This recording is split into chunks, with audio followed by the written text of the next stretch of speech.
আসসালামু আলাইকুম, কেমন আছেন সবাই? আজকে আমি সন্ধ্যায় বাইরে গিয়েছিলাম, আপনাদের সাথে শেয়ার করেছিলাম বাইরে কি করেছি। সে ডিটেইলসটা আমি আসলে শেয়ার করতে পারিনি।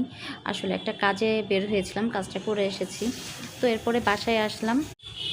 তো এরপর বাসায় আসার পর গেট খোলার পর আমি নিচে একটা কাজ করছিলাম। ঢুকেই দেখি যে সাফায়েতের সাথে এপ্রিল এরকমভাবে বিরক্ত করতেছে। মানে সে আজকে চরম খ্যাপা খেপছে।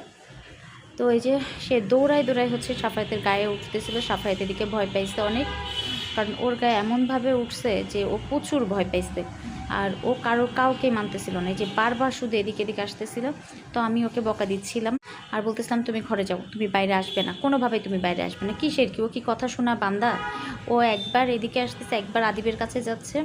আর বারবার হচ্ছে সাফায়েতের ওইদিকে যাওয়ার চেষ্টা করতেছে যে সাফায়েতকে সে ধরবে। ওই যে দেখেন আবার দৌড়াই গেছে। আমি আবার দৌড়াই গেছি ওরে, যে বলতেছি তুমি যাও, আর এভাবে দুষ্টামি করো না।